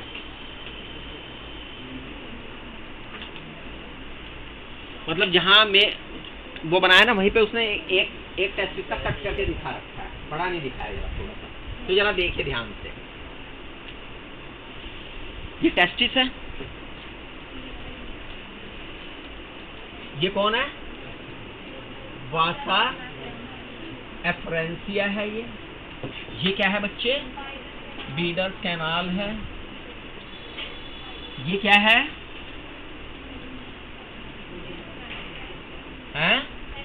ट्रांसफर डक्ट है।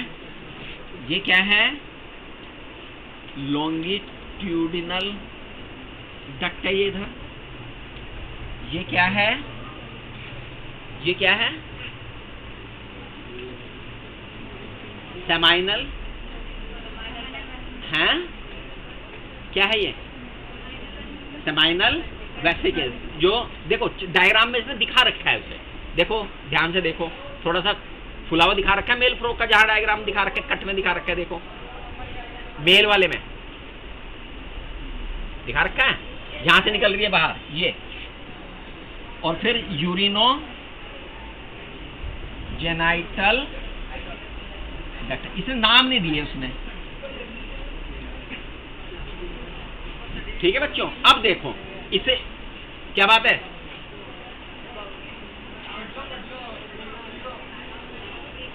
यार ये बाहर से बंद कर रखा होगा। यूरिनोजेनाइटल डक्ट, और वहां से हटे, हटो यहां से, हटो।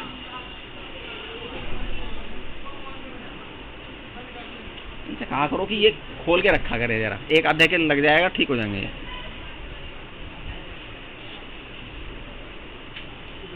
ये यूरिनोजेनाइटल डक्ट क्यों कहलाई, इसे खाला यूरिटर क्यों नहीं कहा, सुनिए एक बात। ये क्या है, ये कौन है, टेस्टिस। टेस्टिस में किसका निर्माण होता है, स्पर्म का। और ये टेस्टिस से स्पर्म जो है वासा एफरेंसिया के द्वारा किस में आए, बीडर्स कैनाल में आए। बीडर्स कैनाल से ट्रांसफर डक्ट में आए, ट्रांसफर डक्ट से, अच्छा बीडर्स कैनाल में आए ना, बीडर्स कैनाल तो सीधी खुल गई इसमें ट्रांसफर डक्ट में आने का मतलब ही नहीं है इनका, है ना। बीडर्स कैनाल से सीधे किस में आएंगे, यूरिनोजेनाइटल डक्ट में आएंगे। अब इसके अंदर और क्या है, किडनी में केवल यही थोड़ी ना है, किडनी में तो नेफ्रॉन्स भी हैं। क्या है, नेफ्रॉन्स का स्ट्रक्चर हमने बताया था आपको, इस तरह का है, ये है। तो भैया ये एक नेफ्रॉन है, बहुत सारी नेफ्रॉन कलेक्टिव डक्ट में खुलेंगी, कलेक्टिव डक्ट ट्रांसफर डक्ट में खुलेंगी, ट्रांसफर डक्ट से यूरिन किस में जा रहा है, लॉन्गिट्यूडिनल डक्ट में जा रहा है, लॉन्गिट्यूडिनल डक्ट जाके फिर इसमें यूरिनल डक्ट इसमें ही डाल रही है। तो इसमें दो चीजें हो गई, यूरिन भी इसी में है और स्पर्म के लिए भी यही एक रास्ता है, मेल फ्रॉग में, केवल किसमें, मेल में। ये मेल में है कंडीशन, इसलिए मेल में इसे खाली यूरिटर ना कह के क्या कहा जाता है, यूरिनोजेनाइटल डक्ट, क्योंकि इसमें दो पदार्थों के लिए वे है, एक जेनेटिक मटेरियल भी इसी में है और दूसरा यूरिन भी है। जबकि फीमेल में ऐसा नहीं है। फीमेल में अगर आप देखेंगे तो भैया ये कौन है, फीमेल की किडनी है, किडनी है। और फीमेल में ओवरी भी कहाँ होती है, यही होती है, ओवरी है। इनमें लोब्स होते हैं और इनके अंदर एग भरे रहते हैं, लोब्स होते हैं और इसके अंदर क्या भरे रहते हैं, एग।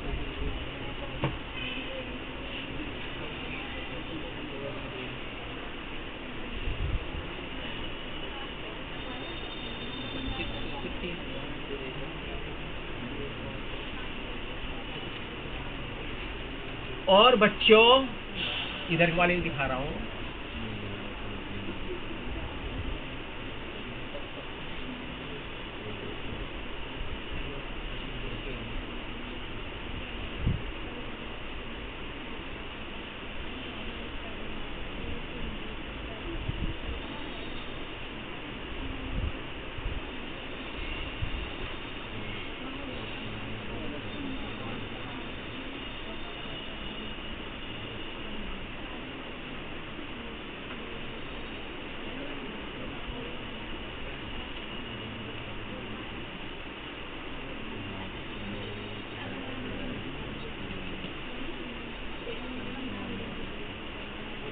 इस तरह का स्ट्रक्चर समझ लिए फीमेल रिप्रोडक्टिव ऑर्गन। जरा समझेंगे क्या क्या है ये फीमेल रिप्रोडक्टिव ऑर्गन का। मेल रिप्रोडक्टिव ऑर्गन कौन है? ओवरी। ओवरी कितनी होती है? एक। फीमेल में किडनी और जेनाइटल्स ऑर्गन का आपस में कोई संबंध नहीं होता। पहला पॉइंट तो यही याद रखो, जैसा मेल में होता है इस तरह का कोई संबंध नहीं होता। पहले ही डिमार्केट कर दीजिए इसे अलग से, बिल्कुल अलग अलग है बिल्कुल, पहला पॉइंट। दूसरा क्या है? ओवरी है भैया। टेस्टिस भी कैसे रंग के होते हैं? टेस्टिस व्हाइट कलर के होते हैं। ओवरी भी इसमें हाँ व्हाइट पेल यानी पेल व्हाइट है, पूरी तरह से ना तो पीले ना पूरी तरह से सफेद। हाँ एक और पॉइंट है, एक पॉइंट मैं भूल गया इसमें बताना। जो टेस्टिस होते हैं वो जिस मिजेंट्री के द्वारा जुड़े रहते हैं उसका नाम याद रखना चाहिए, वो है मीजोरेकियम। क्या है? मीजोरेकियम। वरना टेस्टिस तो कहीं और भाग जाएंगे। तो वो कौन सी मिजेंट्री है बच्चों? मीजोरेकियम। और फीमेल के जो ओवरी जुड़ी हुई है वो है मीजोवेरियम। फीमेल में क्या है? मीजोवेरियम। मेल में टेस्टिस मीजोरेकियम और ओवरी क्या है? मीजोवेरियम। जिस मिजेंट्री के द्वारा ये जुड़े रहते हैं, ठीक है? रेकियम, RACHIUM, मीजोरेकियम। और फीमेल में कौन है? मीजोवेरियम। ये याद रखते हैं, ये पूछा जाता है सवाल। मीजोरेकियम एंड मीजोवेरियम। हिंदी में देख लेना भाई। क्या इंग्लिश की किताब ली नहीं तुमने अभी तक? भाई ले लो। अरे ले ले भाई, जितनी देर ना करे, जितनी देर करेगा उतना परेशान रहेगा। दोनों साथ साथ रखो और करो काम को, जल्दी याद आ जाएगा। अब हाँ ये पॉइंट रह गया था। हाँ स्पर्म का पासवर्ड। हाँ इस बच्चे ने एक सवाल पूछा है कि स्पर्म कैसे पास होते हैं। स्पर्म कहाँ बनेंगे? सेमिनिफेरस टेस्टिस के अंदर, सेमिनिफेरस ट्यूब्यूल्स में। चाहे तो उसमें सेमिनिफेरस ट्यूब्यूल्स लिखा होगा या टेस्टिस लिखा होगा, दोनों का मतलब एक ही मानना, क्योंकि वो उसके अंदर ही है। टेस्टिस से बाहर निकलने वाली कौन सी है? डक्ट, वासा एफरेंशिया। कितनी होती हैं फ्रॉग में? 10 to in each testis. 10 to 12 total नहीं है, ईच टेस्टिस में। फ्रॉग में तो है ना, हाँ ईच टेस्टिस में 10 से 12 है। अब स्पर्म सेमिनिफेरस ट्यूब्यूल से आए किसमें? वासा एफरेंशिया में। वासा एफरेंशिया से किसमें जाएंगे? बीडर्स कैनाल में। बीडर्स कैनाल से कहाँ आएंगे फिर? किसमें आएंगे? समाइनल। अगर ये नहीं दे रखा है तो यूरिनोजेनाइटल डक्ट दिया होगा, या यूरिटर भी दे सकता है, वो आपको कंफ्यूज कर सकता है ना। तीनों में से कोई एक नाम दे देगा तो इसमें आएंगे। और उसके बाद किसमें जाएंगे वो? उसके बाद किसमें जाएंगे वो? क्लोएका। उसके बाद किसमें जाएंगे? उसके बाद क्लोएका में जाएंगे। ठीक है, इसलिए हमने कहा क्लोएका से तीन चीजें निकलती हैं। क्लोएका से 3 चीजें पास होती हैं। कौन कौन सी? नंबर 1 स्पर्म, अगर मेल है तो ये जेनेटिक मटेरियल, जेनेटिक। दूसरा नाइट्रोजिनस बेस और तीसरा फीकल बेस। ये 3 चीजें बाहर निकलती हैं, ठीक है ना, क्लोएका से। क्या चीज?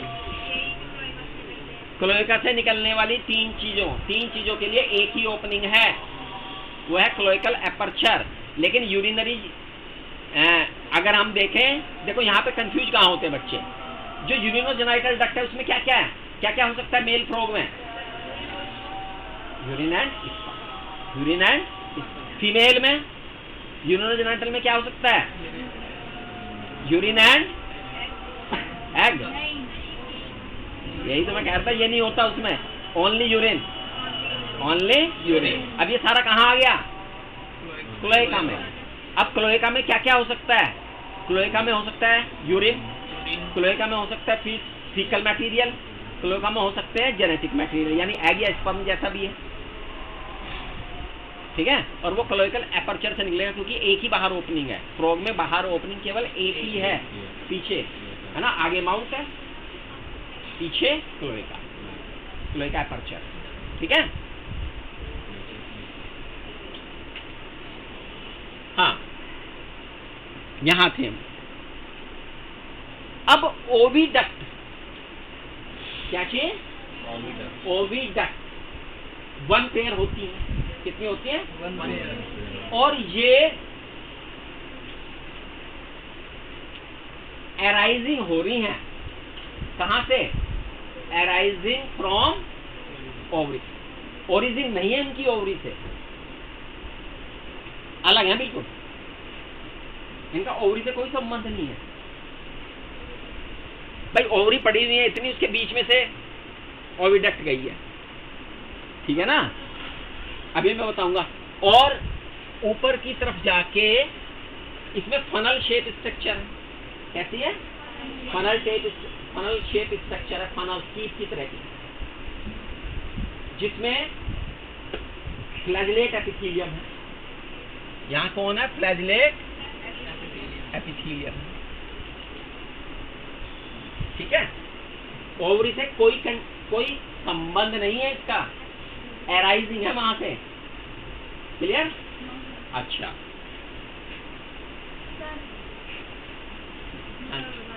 दोबारा देखो, सपोज कीजिए, इसे समझिए ओवरी है, और ओवरी में लोब्स है। ओवरी में क्या है?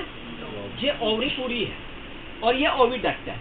तो फ्रॉग में ये मान के चलिए कि ओविडक्ट जो इससे लोब से यहाँ से राइज हो रही है, लेकिन यहाँ और यहाँ कोई कॉन्टेक्ट नहीं है आपस में, कि बीच में जुड़े हुए हैं आपस में कहीं ना कहीं, यानी ये इससे संबंधित है, यानी इसका मटेरियल इसमें आ जा सकता है, ऐसा नहीं है भाई, ठीक है। ऐसा लग रहा है जैसे इसमें से निकली है, समझ गया ना बात को? बाहर से देखने पर ऐसा लगता है इसमें से निकली है, क्योंकि उसे पोजिशन प्लेस करना, लेकिन उनका कॉन्टेक्ट कुछ नहीं है आपस में, अलग है बिल्कुल सेपरेट। अब देखें, जब एग मैच्योर हो जाते हैं, क्या होते हैं? एग मैच्योर हो जाते हैं, तो ये एग कहां जाते हैं?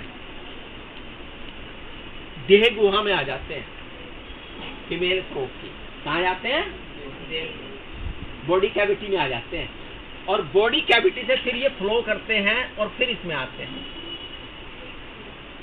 ओवरी से ओविडक्ट की कीप में, फनल में, फिर उसकी डक्ट में जो ओविडक्ट है, फिर बाद वाला हिस्सा थोड़ा सा फैला हुआ होता है, इसे यूट्रस कह सकते हैं, यूट्रस में, फिर उसके बाद क्लोएका में, यहां से आएंगे, यहां से होके तो यहां आएंगे। अगर ये कांटेक्ट होता तो इसकी जरूरत ही नहीं थी, फिर क्यों जा रहे थे ओवा बन के वहां पे? फिर तो यहीं से यहीं अंदर से अंदर ही इसमें जाते रहते, ऐसा नहीं होता ना।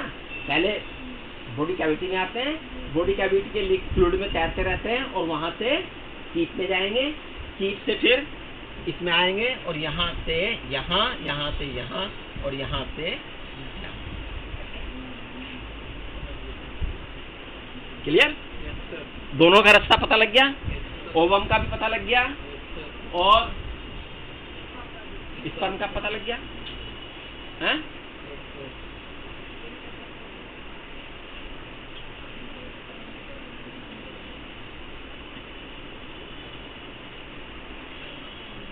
अब फ्रॉग में क्या होता है, जब इनका मेटिंग पीरियड होता है, जो कि रेनी सीजन होता है, और ये पानी में करते हैं मेटिंग। कहाँ करते हैं?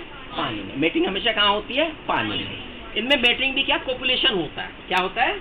केवल कोपुलेशन होता है। Male frog and female frog एक दूसरे के टच में होते हैं, बस टच मात्र होते हैं, and at the end of copulation इसी पोजीशन में वो तैरते रहते हैं। तो मेल जो है, फीमेल जो है, अपने अंडे जो है पानी में निकालने लगती है बाहर। पानी में क्या करने लगती है? बाहर निकालने लगती है। जिस समय फीमेल अपने अंडे बाहर रखती है एक बार में 2500 से 3000, इनकी नंबर भी याद रख लें, 2500 से 3000 अंडे देती है फीमेल को। उसी समय मेल अपने स्पर्म भी जो है पानी में बाहर छोड़ देता है। ठीक है, पानी में बाहर छोड़ देता है और अंडे पूरे एक समूह में रहते हैं, ये नहीं कि अलग अलग तैरने लगते हैं, क्योंकि इसमें एक जेली सदृश पदार्थ होता है, वो इन अंडे को बाइंडिंग करके रखता है और उसी के बीच में स्पर्म भी बन जाते हैं, समूह में आ जाते हैं। और इट इज कॉल्ड स्पॉन। इसे क्या कहते हैं? स्पॉन। ये संरचना क्या कहलाती बच्चे? स्पॉन कहलाती। और फिर पानी में ही फर्टिलाइजेशन होता है। पानी में क्या होता है? तो फर्टिलाइजेशन एक्सटर्नल है। फर्टिलाइजेशन क्या है? एक्सटर्नल है। और फिर एग बनता है, जाइगोट बनता है, जाइगोट जाता है, मेटामॉर्फोसिस क्लीवेज होता है, उसके बाद डेवलपमेंट जो है इनडायरेक्ट है, बीच में एक लार्वा स्टेज आते हैं, जिसे टेडपोल लार्वा कहते हैं। क्या कहते हैं? Tadpole larva. और वो टेडपोल लार्वा अंत में जाके क्या कर लेता है? मेटामॉर्फोसिस करके एडल्ट फ्रॉग में चेंज हो जाता है, तो एक नया फ्रॉग जो है आ जाता है। Is that clear? तो ये था अकाउंट किसके बारे में, और अब आपके टेस्ट के बारे में थोड़ी सी बातें कर लें। टेस्ट में परफॉर्मेंस तो भाई ज़्यादा जितनी मैं कर रहा था कल्पना उतनी नहीं है, लेकिन फिर भी मैं चाहूँगा कि कुछ बच्चों ने ठीक किया, अच्छा तो नहीं मैं उन्हें कह सकता, ठीक किया। 80 नंबर का टेस्ट था और इसमें इस टेस्ट में हाईएस्ट मार्क्स लेके आई है कौन? पायल। फादर का नाम विजय पाल। कौन है? खड़ी हो जाओ, ताली बजाओ इस बच्ची के लिए। इसके आए हैं 55 मार्क्स। कितने हैं? 55 मार्क्स हैं। और नंबर 2 पे रहे हमारे मोहम्मद जैद। एजाज अहमद कौन है? Very good. 50 बच्चे के लिए भी क्लैपिंग करो। जोया थोड़ी लालच में फंसी है और लालच में फंस के इसमें कुछ क्वेश्चन जो है नेगेटिव में ले गई। इसके आए 46 मार्क्स, ये थर्ड नंबर पे रही है, तो इसके लिए भी क्लैपिंग करो। हालांकि इसके लिए क्लैपिंग मुझे कम करनी थी, मैं सोच रहा था कि ये कुछ अच्छे नंबर लेगी और ज़्यादा बढ़िया लेगी, लेकिन नेगेटिव किया है इसने। पता नहीं कहाँ समझने में इसके गड़बड़ रही प्रश्नों को। हाँ, और अनुराधा कौन है? अनुराधा के 45 मार्क्स आए, ये भी काफी करीब। इस बच्ची के लिए भी क्लैप करो, बढ़िया किया अनुराधा ने। और बाकी बच्चों को अभी बहुत बढ़िया करना। हालांकि इन बच्चों का मैं देखो ठीक ठीक मान रहा हूँ, मैं उसका सबसे बढ़िया मानता हूँ। 80 में से 80 लेके आए, 79 लाए, 78, ये मार्क्स मुझे अच्छे लगते हैं, है ना। और भाई एक बच्ची के गौरव कुमार आए हैं, कहाँ? गौरव कुमार, खड़े हो जाओ। देखो हमारे इसमें केवल एक ही प्रश्न गलत था, शायद तीसरा प्रश्न के विकल्प मैंने सही नहीं दिए थे, तो उसका हाँ, उसमें जो भी जिस बच्चे ने जो भी विकल्प दिया उसमें मैंने नंबर दे दिए, यानी वो 4 नंबर तो सबको मिले। ठीक है। गौरव की डिमांड थी कि पेपर हिंदी में दिया जाए, पेपर हिंदी में दिया जाए, जबकि मैंने आपको बताया था कि भाई कैसे आपको करना चाहिए। और तो इन्होंने एक भी क्वेश्चन अटेम्प्ट नहीं किया, लेकिन चूंकि तीसरे क्वेश्चन में मुझे सबको नंबर देने थे, चाहे उसने अटेम्प्ट किया चाहे नहीं किया, इसलिए इन्हें 4 नंबर दे दिए गए, तो इनके नंबर बने 4। इनके नंबर बने 4। तो अब इसे हमने एक सुझाव भी दिया था कि एक इंग्लिश की भी एनसीईआरटी खरीद लें आप साथ में। देखो उसमें होता क्या बेटा सीधी सी बात है। ये क्वेश्चन जब निकालने में ना इनमें बहुत टाइम लगता है। आप जानते हो मेरा कम से कम आधा दिन लगता है।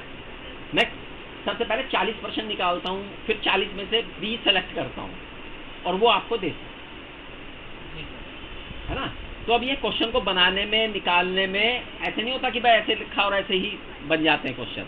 उन्हें बनाने में थोड़ा टाइम लगता है। आपके याद करने से ज़्यादा टाइम हमें क्वेश्चन बनाने में लगता है। हम देखते हैं कि बच्चा इसमें कहाँ गलती करेगा, तो क्या रख देना चाहिए जिससे वो समझे प्रश्न को या ना समझे, क्या घुमाव देना चाहिए, तो इसमें टाइम लगता है। ठीक है, तो फिर वो दोनों लैंग्वेज में होने का मतलब है बहुत लंबा टाइम लग जाता है ना। तो आप कोऑपरेट करें थोड़ा सा इसमें, हैं, और उससे एक इंग्लिश की भी ले लें। हालांकि काफ़ी बच्चों ने, मैंने देखा कि ज़्यादातर अधिकांश बच्चों ने प्रश्न समझे और जवाब दिए, वो बात दीगर है। अच्छा बैठिए, कुछ बच्चे, इनमें से सारे बच्चों के नंबर, एक दो बच्चा ऐसा था जो समझदार था, जिसने अटेम्प्ट नहीं किए, भाई उसे नहीं लग रहा, तुक्का नहीं मारा उसने। एक बच्ची ने तो 14 माइनस में लिए हैं। कितने माइनस में लिए? अभी बता रहा हूं मैं, उसके 10 नंबर आए होंगे, नाम तो मैं बताऊंगा नहीं। हाँ 9, उसके 9 नंबर रह गए और 14 उसके माइनस में चले गए। अगर वो माइनस ना करती, उन्हें छोड़ देती प्रश्नों को जो नहीं आ रहे थे, तो कितने नंबर होते उसके?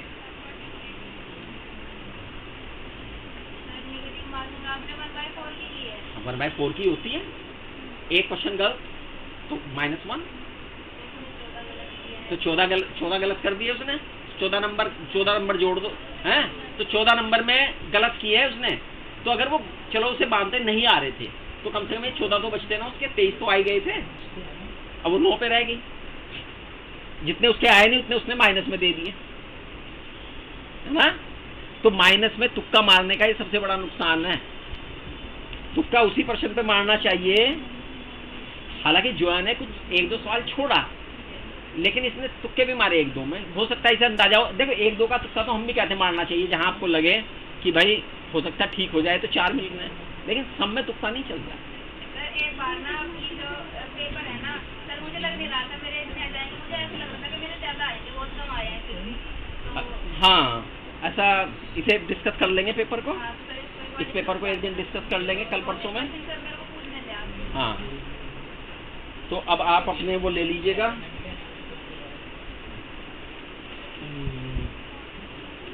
ये कौन है? अदीब आया है क्या? अदीब आए हैं? नहीं। आलिया आई है? अलका, ये ले लो, ले जाओ। अलकमा, अलवीरा आई? अलवीरा, अमीर हमजा,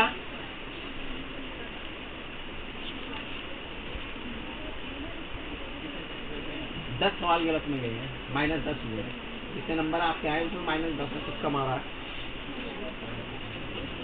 अनुराधा आई है? अनुराधा, ये लो, अनुराधा का देखो भाई।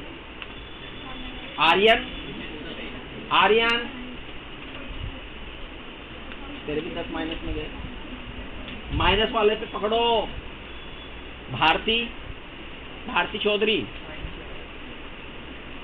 Bushra, where is Bushra? आयो।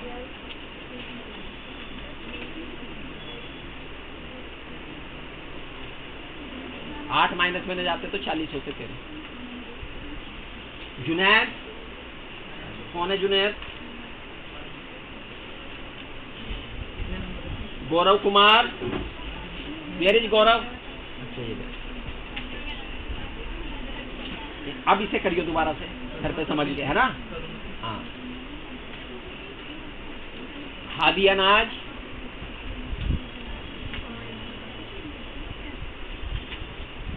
दस माइनस में गए। इब्राही है? कशिश, कहाँ कशिश? कशिश तेरे 14 नंबर माइनस में ही गए हैं तेरे भी।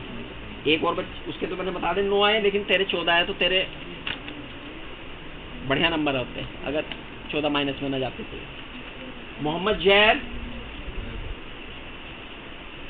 कहाँ? अच्छा तुम तो खड़े हुए थे। Very good. 6 माइनस में तेरे भी गए, है ना?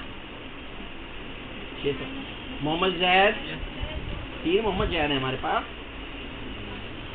तेरे 11 माइनस में गए, उसे दे दो मोहम्मद जैद को। ये इसलिए किया जाता है, माइनस वाले रोको पहले। ये तो आपके हाथ में है ना माइनस वाले रोकने, जो नहीं आ रहा वो तो चलो नहीं आ रहा, लेकिन माइनस वाले रोकने तो आपके हाथ में। माइनस वाला 1, 2 या 3 नंबर ही होने चाहिए माइनस के बाद, ज्यादा नहीं होने चाहिए, यानी तुक्के ज्यादा नहीं लगने चाहिए। ये कौन है? ये कौन है? नाबिया कौन है? आप हैं? तेरे भी 9 नंबर माइनस में गए हैं। निशा, निशा है, निस्बा, निस्बा, अच्छा निस्बा है, 6 माइनस में गए तेरे, वरना 40 होते। प्रभात सैनी, वेयर इज प्रभात? कौन सा? ठीक है। पायल, पायल के 5 माइनस में गए हैं। 5 माइनस में भी तो गए ना तेरे। सर वही तो मुझे पूछने थे आपसे। आप बता देंगे जब डिस्कस कराएंगे। Prachi Singh, Prachi, very good. इसका 1 ही माइनस में गया, ये अच्छी बात है। तूने प्रश्न छोड़े हैं, ये अच्छी बात है ना? 1 आ जाता तो 40 हो जाते थे, वो माइनस में आ जाते। Very good. लेकिन ऐसे ही करना चाहिए पेपर, जिसमें नहीं पर देखो रह गए नंबर, बढ़िया रह गए, नहीं तो नहीं आते। प्रिंस दास, प्रिंस दास कहाँ? नहीं आया। सुमेला कहाँ है? कहाँ? 6 माइनस में गए तेरे, वरना बढ़िया थे नंबर तेरे भी।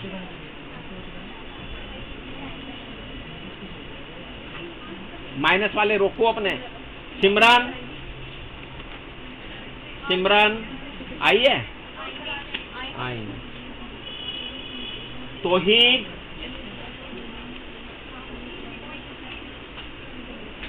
और मेहनत करो तौहीद, बहुत मेहनत करनी बेटा भी है। 2 है तौहीद, एक और तौहीद है। ये तुम्हारे वाला है, किसका है? देखो ये तुम्हारा है, किसका है? पिता का नाम क्या है? बराबर बैठेगा दोनों, तो ही बराबर ही है ना। इतने माइनस दे रहे, इतने माइनस दे रहे, अगली बार नकल करने लगेगा। यशवी, हाँ यशवी सैनी,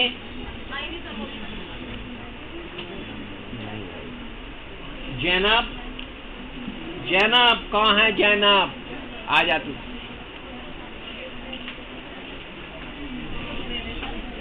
तेरे 13 माइनस और मेहनत जोया आ जा।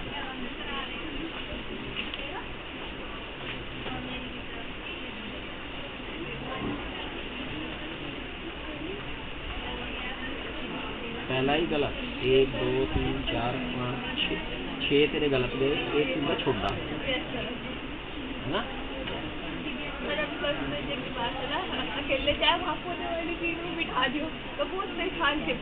कोई बात नहीं, अगली बार मैं कर दूंगा। मैं इस बार भी करना चाह रहा था, लेकिन थोड़ा सा नहीं कर पाया। कोई बात नहीं। लक्की आजा।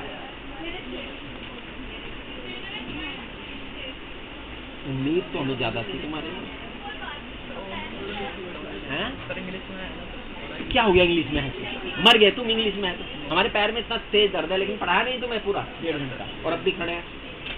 मर्द हो भाई, यही काम है मर्द का, चुनौतियां लेना। इन जरा जरा चुनौतियां करके भाग गए तो फिर कहीं के रह गए तुम? मर्द कहीं के लड़के? हाँ लड़ाई लड़नी भैया, जिंदगी लड़नी है, अभी पूरी लाइफ पड़ी है। हाँ ये तो केवल लैंग्वेज का मामला है। लविता, लविता 8 तो तेरे माइनस में गए, वरना तेरे भी 50 के करीब थे नंबर, है ना। ये अगली बार नहीं माइनस में जाने चाहिए। सरिता कौन है?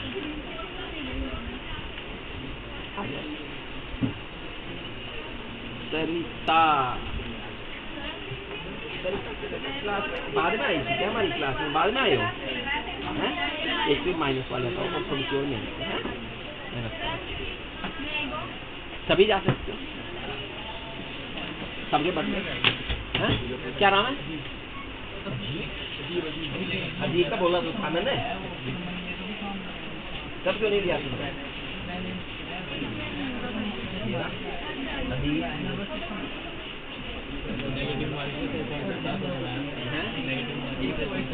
आगे आ गया ना समझ में? देखो इसलिए प्रैक्टिस कराते हैं कि बच्चे को पता रहे, और अभी बहुत सारे कॉन्सेप्ट आएंगे समझ में। एक बार में एक चीज भी सीखोगे तो जब तक परफेक्ट हो जाओगे तो, इसलिए हम माइनस वाले नंबर लिख के दिए साथ में, बच्चे को मोटा मोटा दिखे कि यार इसने तुमने माइनस में आ गया, तो ये भी 11 नंबर माइनस में। ये समझ नहीं आया सर, क्वेश्चन तो मैंने 5 गलत किए हैं और मेरे मार्क्स तो बहुत कम आ रहे हैं।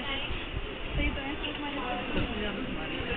नहीं नेगेटिव है ना, ज्यादा नहीं। तो किस तरीके से क्या करना पड़ता है? 1 2 3 4 5 6 7 8 9 10 11 12 13 14 15। हाँ तेरे को नंबर तो ज्यादा होना चाहिए, यही गड़बड़ हुआ सर, कैलकुलेशन 15 सही है ना सर? 1 2 3 4 5 6 7 8 9 10 11 12 13 14 15 15 चुका। तो क्वेश्चन 5 गलत है। 5 भाई इनके 5 के कितने नंबर घटा रहे तुम? 5 के 25 नंबर घटाओ भाई, 4 तो तुम्हें मिले ही नहीं। जब 4 नहीं करेंगे 4 नहीं जुड़ेंगे नंबरों में। नेगेटिव करने चला गया ना। अच्छा हाँ ऐसे वाली है, तो फिर उसको नंबर दे दूं मैं? नहीं उसमें 4 तो मिले नहीं तुम्हें, बल्कि एक और गया भी। अगर तुम अटैम्प्ट ना करती तो तुम्हारा 0 था, अटैम्प्ट कर लिया और गलत कर लिया तो कितना हो गया? -1। मान ले 2 सवाल दिए थे तुझे, हैं? अब यहाँ समझ में 4 नंबर का एक सवाल है, अगर दोनों सही कर लिए तो कितने नंबर? और एक सही करा तो, और एक अटैम्प्ट नहीं करा तो फिर भी 4 जाएंगे, और एक सही करा दे, एक गलत करा तो 3। अच्छा ऐसे 3 बैठेंगे फिर। हाँ ऐसे 3 बैठेंगे। और सर पेपर का डिस्कस कब करोगे? कल? हाँ कल करना। सर पेपर होगा आपके पास? हाँ तो उसके करा लिए वो उनसे करा लो, उनसे आरिफ से ले लो। हाँ इससे करा लो, फोटो से नहीं। अलविदा तेरे साथ बैठती है क्या? पेपर दे देगी क्या तू?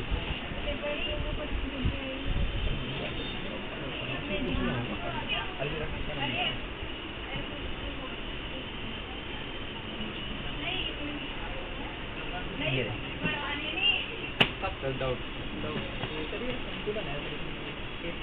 Osmo regulation. अच्छा हाँ, एयर का काम है क्या क्या? हाँ जी सर, मुझे ना ये पूछना था, जैसे बाकी जो संतुलन का मतलब इक्विलिब्रियम, चल रहा है मेंढक, चलते हुए इधर उधर ना गिरे। हमारा भी यही काम है, किसका? संतुलन का। कान के अंदर जो इंटरनल ईयर है उसमें कान के अंदर क्या होते हैं? पार्टिकल्स होते हैं, छोटे छोटे पार्टिकल्स होते हैं। जब तुम गाड़ी में होते या हिंडोले में होते चक्कर आने लगते हैं नहीं? क्यों आते हैं वो चक्कर, जानते हो? कभी क्या इस बारे में? इंटरनल ईयर के जो वो है ना कण, वो इधर उधर खिल के आपके यूं हो जाते हैं, तो वो फिर अपनी पोजीशन में आना चाहते हैं, तो एक बार इधर जा रहे एक बार इधर जा रहे, तो चक्कर इसलिए आते हैं उसमें। तो वो बैलेंस का काम भी ईयर का होता है, ठीक है ना? सर कुछ देखो सर, मुझे ना ये पूछना था, जैसे जो बोटनी पढ़ाती है ना मैम, उन्होंने ना यार ये मत पूछो किसी दूसरे मैम के बारे में। नहीं सर क्वेश्चन नहीं पूछने आपसे, नहीं उनके बारे में भी ना कुछ पूछो किसी। हाँ बताओ क्या कहना चाहते हैं? सर जैसे वो क्वेश्चन भेजते हैं ना हमारे पास, ऐसे आप भी भेज दिया करो जो से आपके चैप्टर कंप्लीट हो जाएंगे। जो भी जैसे बायोलॉजिकल क्लासिफिकेशन कंप्लीट करा दिया है उन्होंने, तो उन्होंने इसके क्वेश्चन आंसर भेज दिए हैं प्रैक्टिस के लिए। सर ऐसे ही जैसे आपका जो मतलब जो आपने पढ़ाया चैप्टर वो आपने कंप्लीट करा दिया, उसके आपने क्वेश्चन आंसर सेंड कर दिया, तो घर पे ना प्रैक्टिस कर लेते हैं। ऐसे ऐसे सेंड ठीक है, ग्रुप बना देते हैं ना। ठीक है, ठीक है, ठीक समझ गया।